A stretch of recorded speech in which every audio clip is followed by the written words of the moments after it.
What is up, everybody? I'm KO, and welcome to the first episode of How to Be a Better Hero Leaguer.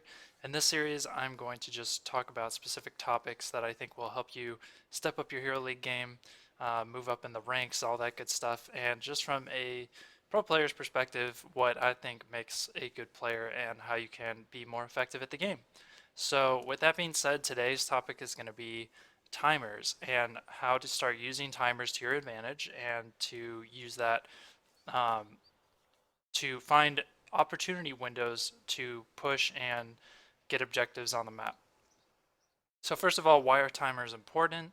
Timers are important because HOTS is a game that's all about finding the right window of opportunity to get things done.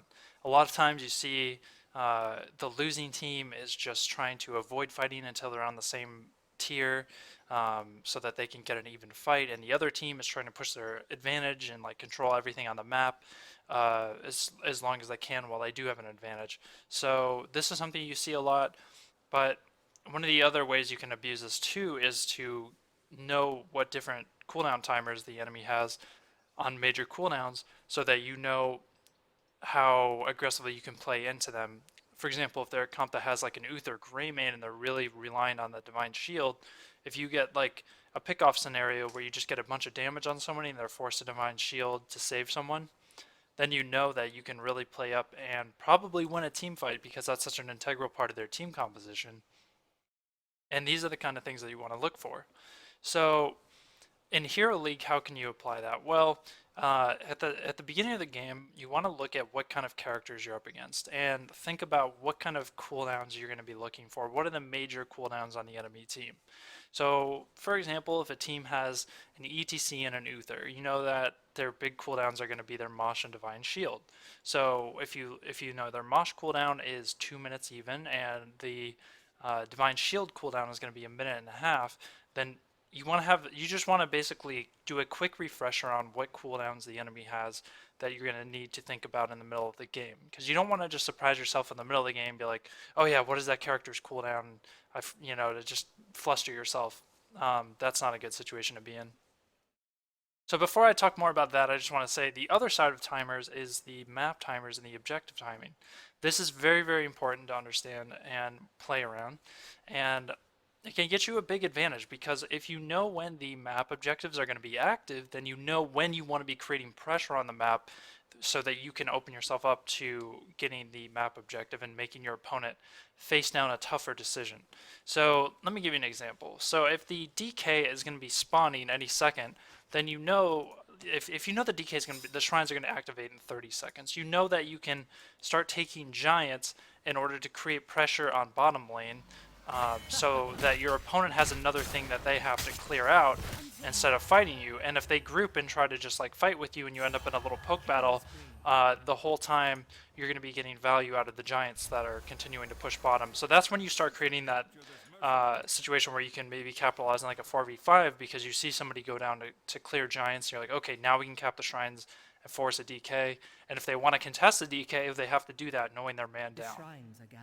So that's all about the PvE timers. And one thing you want to start doing is actually learning what the different objective timers are for maps. And there's a really cool little webpage that Weskimo made, and I will put that in the description, and it has a bunch of the map timers and objective timers on it, so you can start looking at those, familiarizing yourself with it, and whatever you're going to do, whatever map that you're playing on, rather, you can just take a quick look at that page and start being like, okay, these are the timers I need to be aware of, and these are the timers that maybe I can take advantage of. For example, if you think about like Infernal Shrines and Battlefield of Eternity, for example, those maps have extremely crucial night camps that do an incredible amount of work. Those night camps just take the entire fort by themselves if you let them. So if you cap those right before the Immortal spawn, for example, then a lot of times, if the fight ends up being really dragged out, somebody has to go clear those knights. And you see that kind of play all the time in competitive. So when you're in Hero League, the other side of it too is knowing those enemy cooldowns for their abilities. So in this particular game, I'm sure we'll see it in chat. What I'm basically doing, I know that the shrines are going to activate exactly 2 minutes after the DK expires, the DK ends.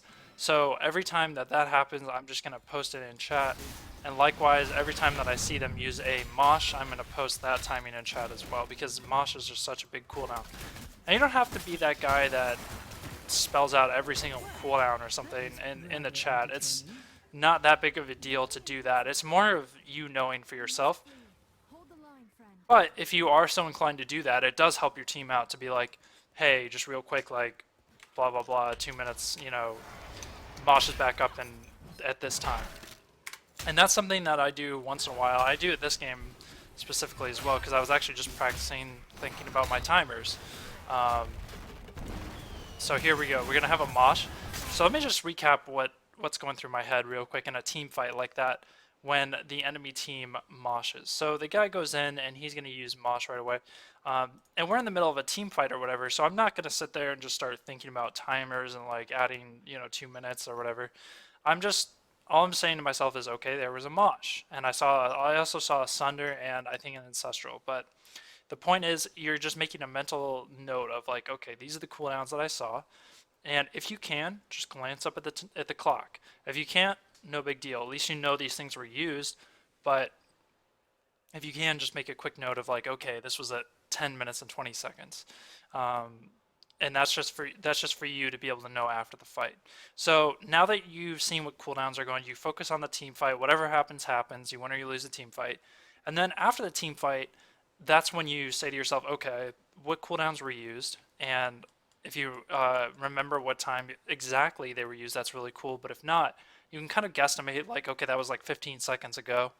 So in this particular scenario, you know, maybe this fight lasts another 10 seconds and I'm like, okay, I remember it was used at 10:20 is when I saw the mosh. So then I can just really quickly be like, okay, now that the fight's over, I'm not sitting there like trying to type in the middle of a fight or something. But after the fight's over, I can be like, okay, 12:20 mosh. And that's all you got to say. And that just lets your team know that they can play around. Because, for example, this Asmodan doesn't know that mosh was used. I mean, maybe he was paying attention, but always assume the worst. And if this Asmodan wasn't paying attention, he's not going to know that mosh is on cooldown now. So for him, just being like, yo, 12:20 mosh, that's really, really helpful for people who weren't in the fight. And people who are split pushing or whatever, if it's just a brawl, a lot of times in little brawls, like ults are used to try and win, and that your team doesn't see that, right? Your team isn't there, they're doing something else, it's just a brawl, so they don't know what's going on. And you're letting them know, and what that allows you to do, now that you know that this isn't up for 2 minutes, is say we get into a fight at 11 minutes and, you know, 15 seconds, 11:45 even, which is kind of one of those times where you're like starting to get nervous that the other team has mosh again, but you're not really sure. In your head, you're like, no, I know that it's at 12:20, so I can zone, I can play, like your zoning and your positioning is going to be completely different with the knowledge that you don't have to be afraid of the mosh. Especially if you're one of the interrupters of your team. Like if you're playing like a Falstad or something, and you need to be the person who gusts away the mosh, and you know the difference of 20 seconds between when mosh is not up and when it's going to be up. That allows you to come in and get a lot more aggressive poke off. Maybe you can play up on their back line a little bit, look for some good boomerangs, or hammerangs, I think their proper name is. But yeah, my point is just like you can play up, you can be a little bit more aggressive with your positioning because you're that key interrupter, but they don't have the ability that you need to interrupt up for another 20 seconds. So that's why it's so important to know those major cooldowns. Another example, if you're against like I was saying earlier, an Uther comp, maybe like a Greymane Uther, and you're on Kale Thoughts, for example, somebody who's like really vulnerable, you know that you can burst that Greymane if he goes in when they don't have D shield up. So anyways, you know, back to the situation here. I think right after the fight ends here, I end up calling out the cooldown for my team. We'll see. We'll see what happens. Yeah, 12:20 mosh. And it's not something you have to do. Just like, at the very least though, you should be getting in the habit of knowing these timings mentally. You don't have to write them down, but even when I don't write them down, I'm mentally making note of these things. Especially when, you know, I'm really try-harding in Hero League and I want to win. or in competitive play, obviously. So, uh, yeah. So here we're gonna be fighting for DK. But right now, if we had like giants pushing bottom or something, it would be really good for us because the map objective is active, and that's another thing you just want to always be active for. So remember, guys, just try to keep a mental note of the timers and constantly be looking for windows of opportunity to where you can play around more aggressive positionally, and also just looking for opportunity windows where you can create pressure on the map right before the important timings of the map. Um, so on, like I was saying, on Dragonshire, it's 2 minutes every time the DK ends. So as soon as the DK dies on this map, say it died right now, what I would call out is 1330 or 1320 shrines, okay, or 1320 DK, and just saying one of those things is like letting my team know that okay, the key time to get pressure out then is like 30 seconds before that. So if we get pressure out at like 12:30, 12:45, that's going to be like really really good, and that's going to put our team in the toughest position. So anyways, guys, that's about it for this video, and I think I covered this topic, said everything I wanted to at least about this topic. More of this will be coming. In general, I figured right with the season one, hopefully starting around the corner, that this will be good information and help some people step up their Hero League game a little bit. If not, maybe at least give you guys ideas for stuff to work on and improve in your games and little areas to practice and polish up on. So, hope you guys have a wonderful day. I'll see you guys in the next one. Take care.